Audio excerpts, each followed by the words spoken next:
Hello everyone, this is Tom Fox and I'd like to welcome you to the Daily Compliance News. The Daily Compliance News is an offering of the Compliance Podcast Network. 2019, the Just a Little Bit Concerned edition.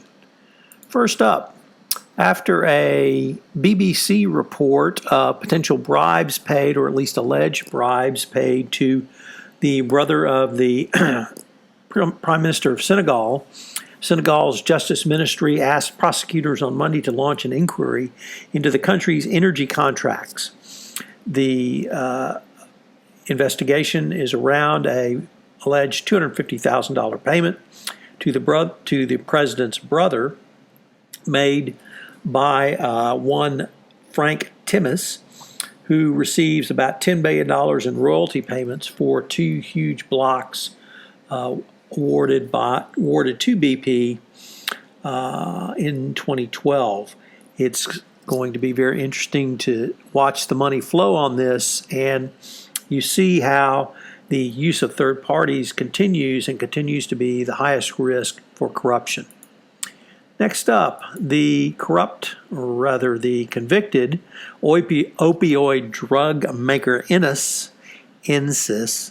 has filed for bankruptcy. It did this after agreeing to pay $225 million to settle a federal investigation into its marketing practices for fentanyl.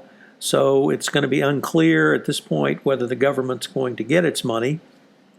You would have hoped that the government would have been able to exempt this out of any payment. Nevertheless, the company said it has entered into an agreement with the government that would cap the total amount due at $195 million, and that includes a paltry $5 million that the company has already been paid. The legal costs are quite high, and the stock price has fallen to just a few cents after being as high as $7 just a year ago. In the I'm just a little bit concerned department, we have President Trump saying he's just a little bit concerned about the proposed merger between Raytheon and United Technologies.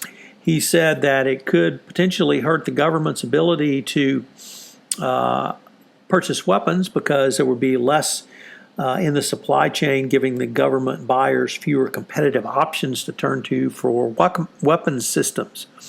Of course, no other reason given why he's a little bit concerned, and the Defense Department and Justice Department will have to sign off on the deal. So it will be interesting to see if once again the Department of Justice and our Trust Division is politicized by the president when he says he doesn't like a merger going forward, as he did with AT&T and Time Warner. And finally, out in California, this appears to be the latest or the biggest war around data privacy, data protection, as consumer rights advocates are seeking to strengthen the California Consumer Privacy Act, which went into effect this year. And big tech companies are trying to fight this at all costs. So if tech companies can prevent the state of California from introducing enhanced data privacy protections, you can rest assured they can defeat in the U.S. Congress or really any other state in the nation. I'm extraordinarily pleased to announce the latest offering in the Compliance Podcast Network, which is Trekking Through Compliance, where I take a 79-episode exploration of the original series, TOS, mining it for compliance lessons learned and a lot of fun facts and a synopsis of each episode. I hope you'll join me daily for Trekking Through Compliance. It will be available on standard channels, Megaphone, JD Supra, FCPA Compliance Report, the Compliance Podcast Network, Spotify, and a host of others. Finally, I'm pleased to note that I am now part of the C-Suite Radio Network, so check out one of the podcasts on C-Suite Radio.